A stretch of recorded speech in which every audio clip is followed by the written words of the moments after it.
1779, a young textile worker from Manchester named Ned Ludd feared the loss of his job and livelihood due to the introduction of new machinery that looked to replace him and his fellow textile workers. So, he took matters into his own hands and smashed the machines. Other textile workers heard of his actions and followed in his footsteps. When they asked them, "Why did you do what you did?" they all said they were taking orders from General Ludd, and it was the start of the Luddite riots across England.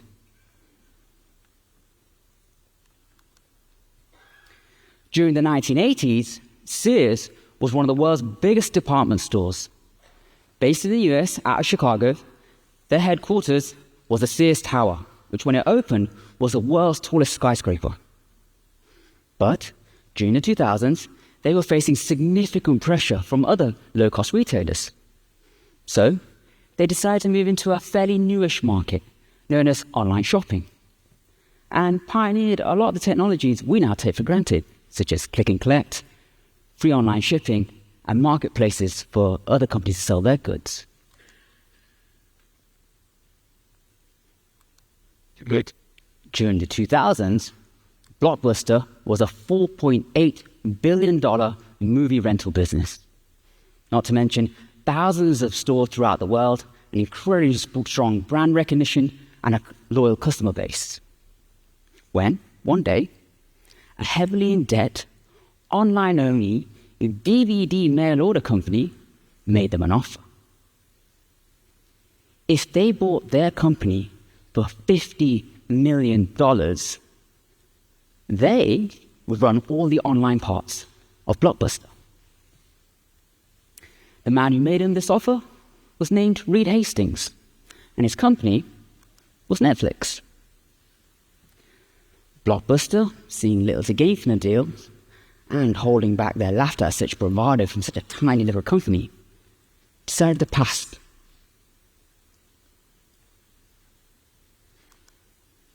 During the 2010s, Nokia was king of the mobile phone business. But, facing stiff competition from the likes of Apple and Google, they released their range of iPhone killers. Unfortunately, they weren't for killing much. And by 2013, Apple was now king of the mobile phone business, with Google not far behind. Nokia, sensing impending doom and unwilling to shift to Android as their operating system, turned to Microsoft, who too was playing catch-up in the new smartphone era. So, Nokia sold themselves to Microsoft for €9 billion, with the hope that they can marry Nokia's hardware know-how with Microsoft's mobile OS, and claw their way back into relevancy in the new smartphone era that was shaping up without either of them. So what was it that made Nokia, a company that existed since the 19th century, essentially sell itself to a competitor?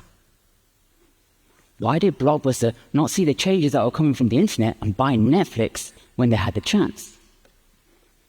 Why did Sears, a traditional bricks and mortar department store, see the changes that were coming, then moved into a field that they pretty much knew nothing about? And was it the introduction of new machinery, looms, that caused the Luddites to riot the way they did? Hello everyone, and welcome to my talk, The Uncertainty of Change. My name is Gosai, and I work for the BBC.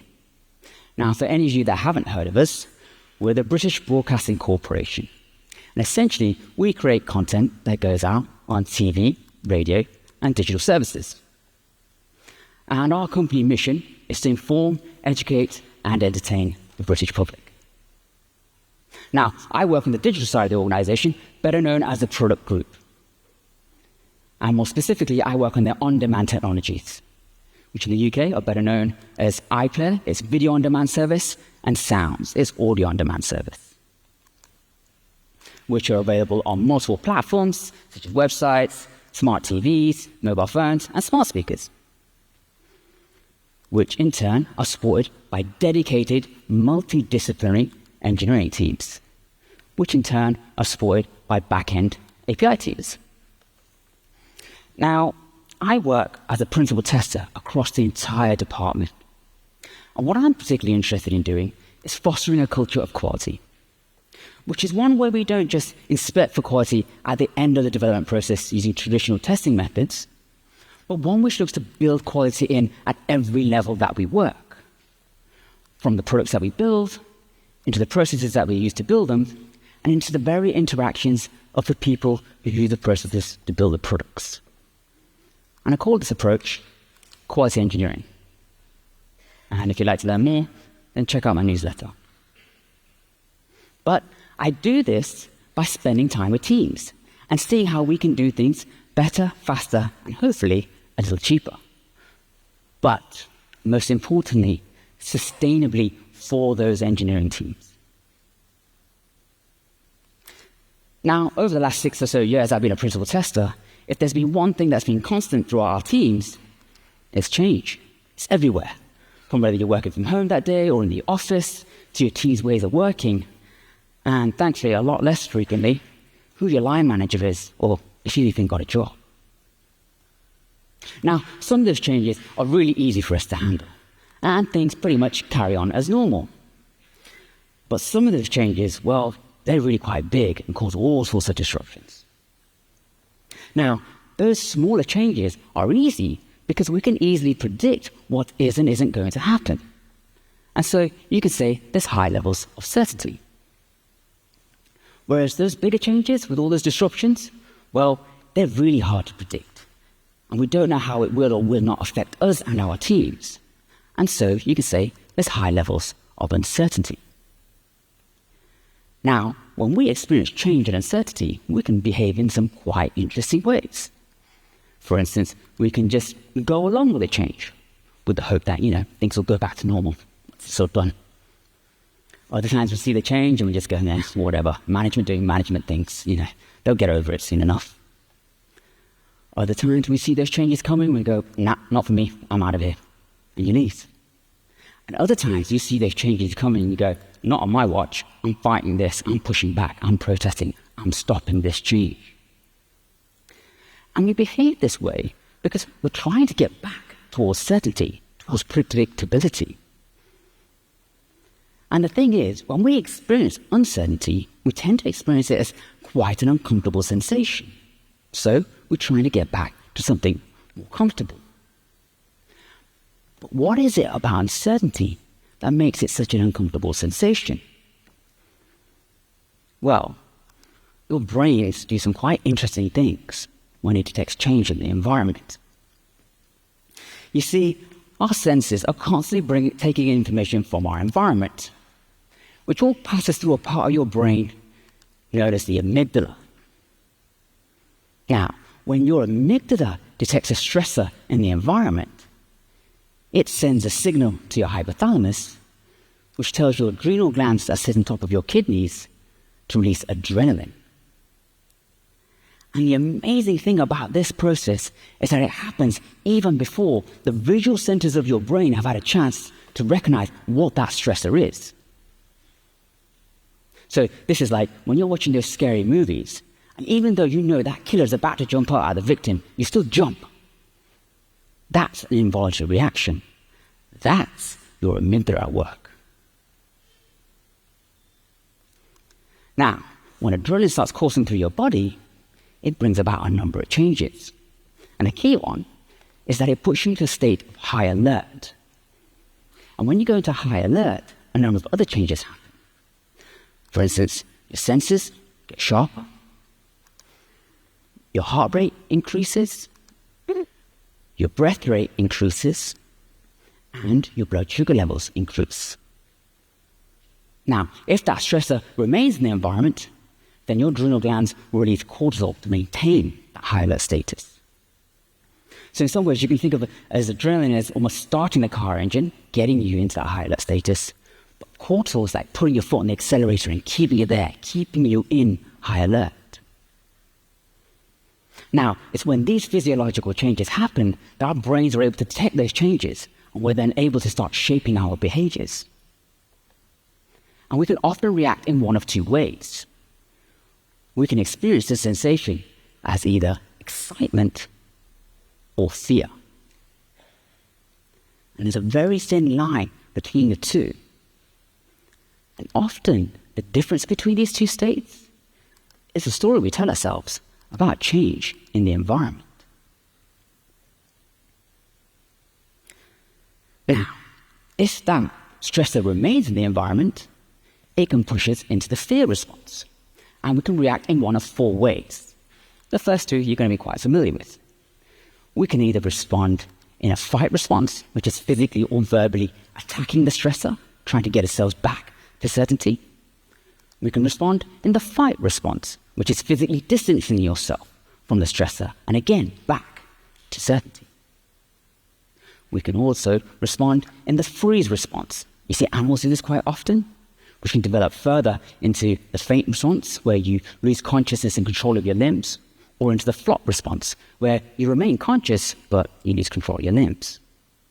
Now, the freeze, faint, and flop response are all about making you less of a threat to that stressor. Hopefully, it just passes you on by.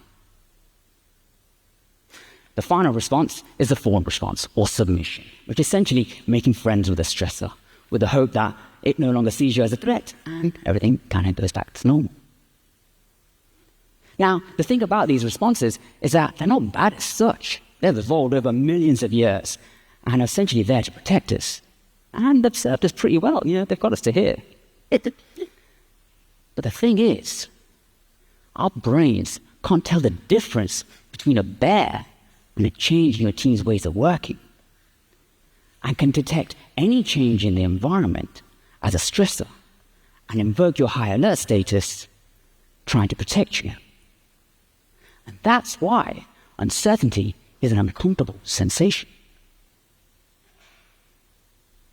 Now, not every reaction in the environment is going to result in a fully blown fight, flight, freeze, or fawn response. As individuals, we can respond in much milder forms. And when we work in groups, well, we can respond differently still. So, what happened to these organizations and groups of people? Well, if you haven't already guessed, they all pretty much ended in failure. The Luddites were brutally repressed by the British government. And the new machines, the looms, they did take over the textile workers. As for Ned Ludd, well, when they went looking for him, they couldn't find him. And a lot of historians believe he was actually a made-up figurehead just to get those riots started. As for Sears, well, in 2018, they filed for bankruptcy. A few stores did remain open, but it was a fraction of its size and dominance it once had. As for Blockbuster, you all probably guessed, they all filed for bankruptcy too in 2010. And a few stores did remain open, and you could even stay in one as an Airbnb for a short while in Oregon. As for Nokia, well, in 2015, Microsoft wrote off the 9 billion euros they paid for them, laid off nearly 8,000 workers, and eventually sold the brand rights for $350 million.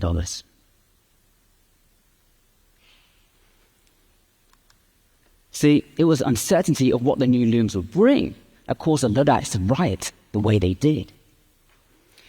It was uncertainty of what the low-cost retailers would do to Sears' business model that caused them to behave the way they did. It was uncertainty of what the internet would bring to Blockbuster's business that caused them to delay and not buy Netflix when they had the chance. And it was uncertainty of what the new smartphone people would do to Nokia's business model that caused them to sell themselves essentially to a competitor. Now, were these the only reasons why these organizations behaved the way they did? No. Their situations were much more complex than I've made out. But those uncertainties probably didn't help them.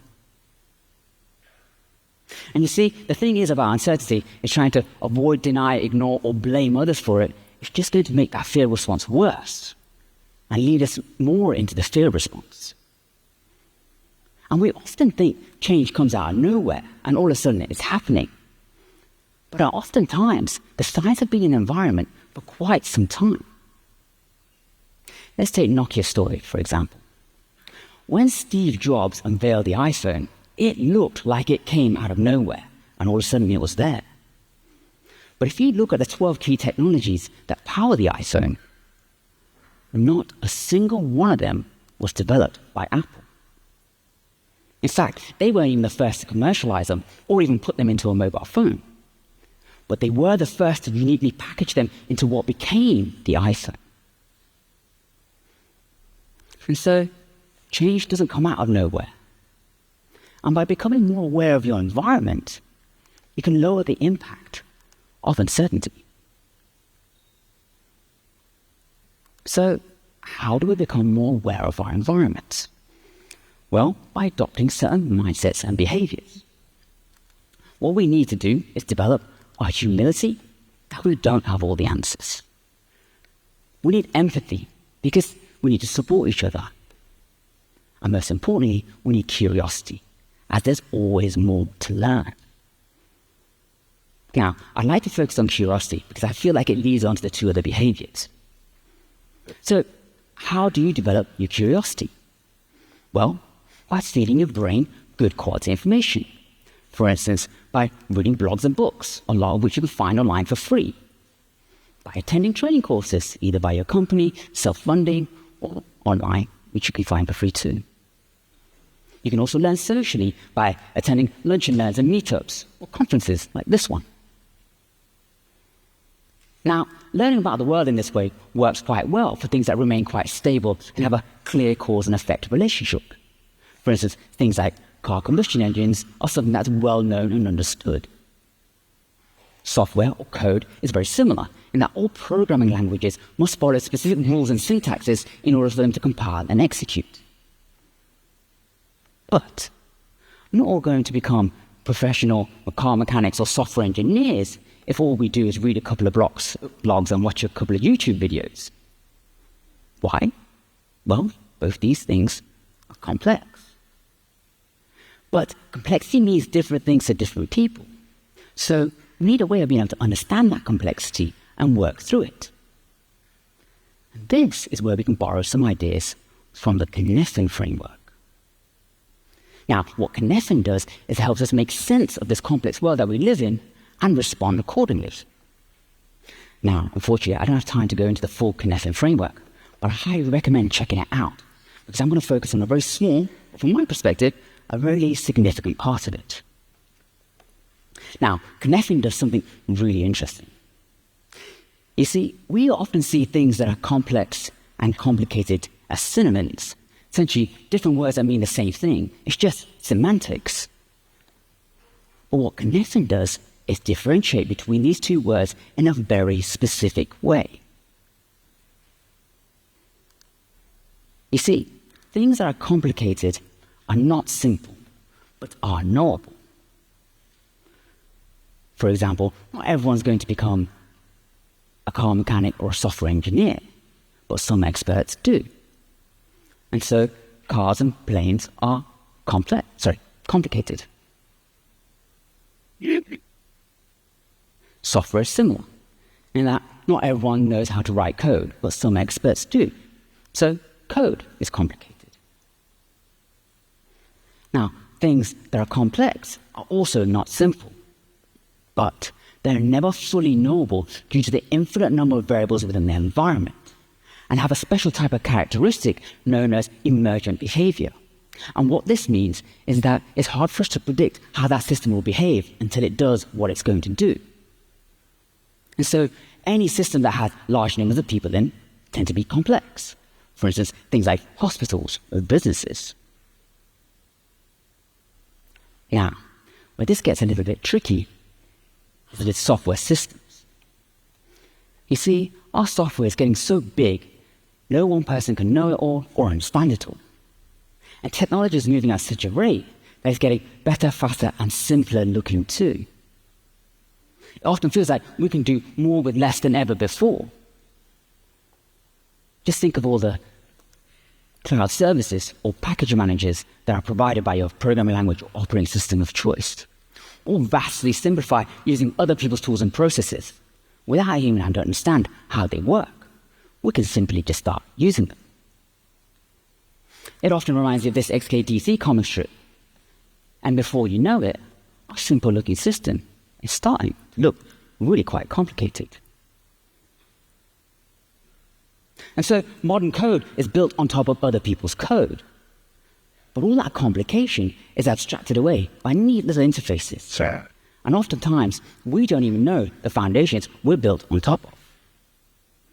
And so, no one person can know it all or understand it all. So what do?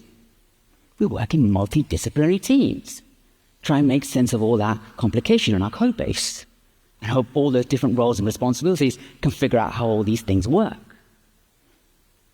But this is where things get even more complicated. Because the more people and teams you add, the more geometrically complicated the lines of communication within your team become. And before you know it, you don't know who knows what and how much. You just have to trust that they do. And what this does is that it has a compounding effect on the amount of complication within your code bases. And before you know it, software becomes a complex problem.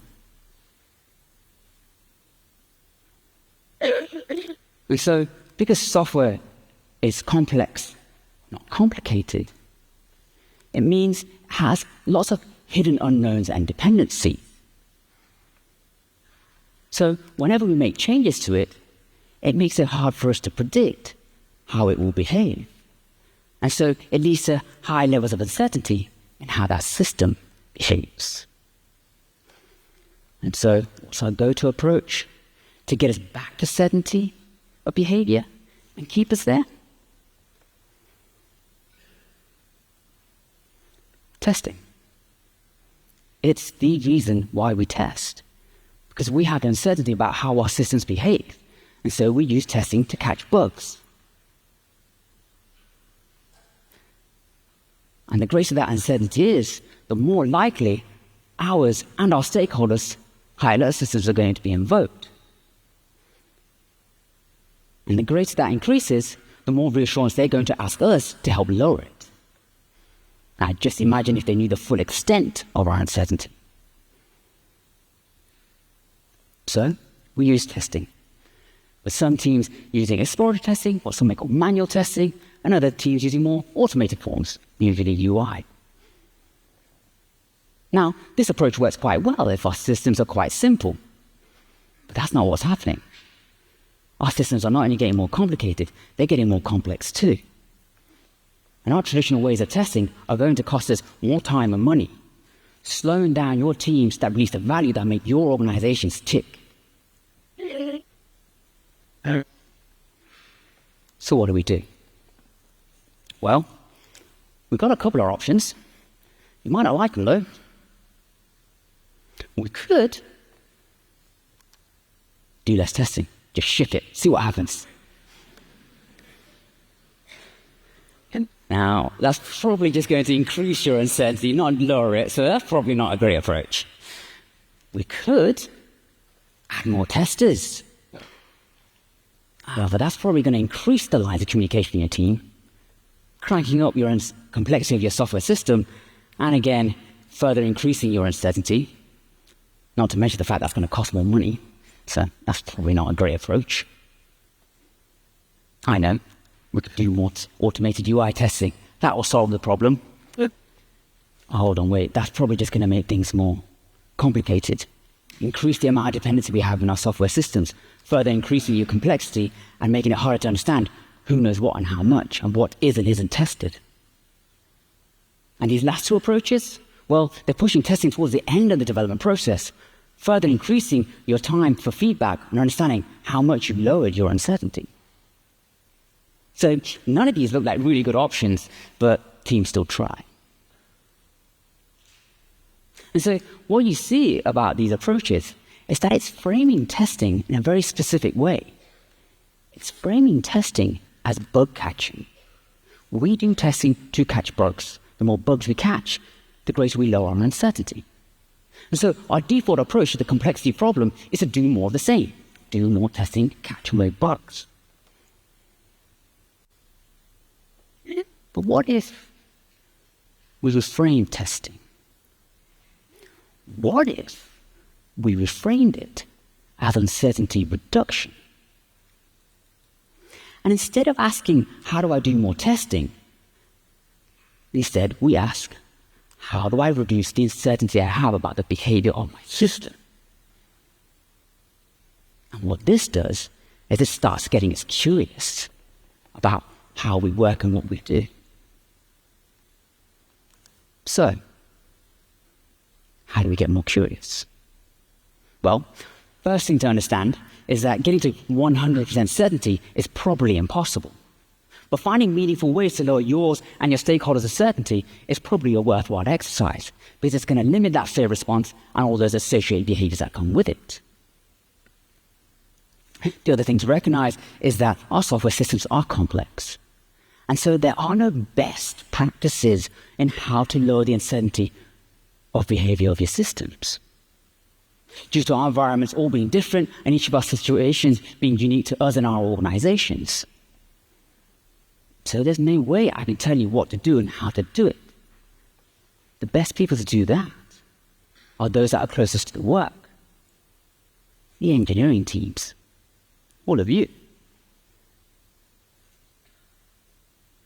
But what we do have are good practices.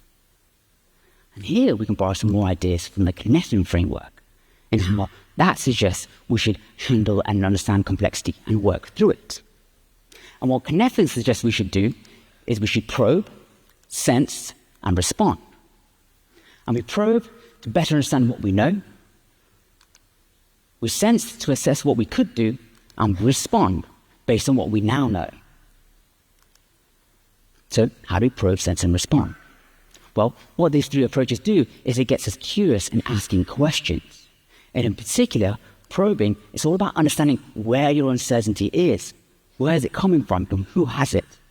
And identifying experiments that you could run within your teams to see how you could help lower that uncertainty. Sensing is all about learning from those experiments. What do you now know? How does that affect the information you already have? How can you combine it? And what proposals would you like to carry out as a team to help lower that uncertainty? And responding, well, that's all about action. How do you carry out those proposals? And how does it help you lower your uncertainty? And what each of these three steps do is give you a much more structured way to understand where your uncertainty is, what you could do about it, and actually doing something. And for each of these steps, you still need these core mindsets of curiosity, so you can understand where your uncertainty is and where it's coming from. You need humility, because the information you may have may be incomplete or incorrect. But you also need empathy, because when you carry out those proposals, you may well fail, but you might have learned something useful. So to recap, what have we covered today? As the saying goes, change is inevitable, and it's change that leads towards certainty. Now, we are biologically predisposed to react to that uncertainty. But if we let it increase too much, well, we can react in some quite interesting ways. Now, we can't stop our brains from detecting changes in our environment as stressors and invoking our high alert systems.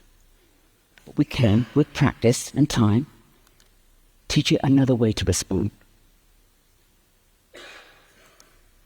Now, our work environments are not getting simpler, but they're getting more complicated and complex too, slowly cranking up the uncertainty we have about the behaviors of our system, which, if left unchecked, will push us into the fear response, make us resistant to change, and desperately trying to hold on to the status quo.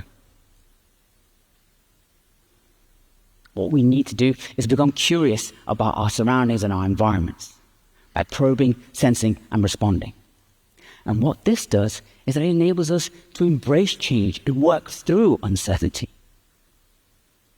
And by reframing testing as uncertainty reduction, it starts to become one of the many tools that we have at our disposal in helping us understand how we reduce the uncertainty we have about the behaviors of our systems.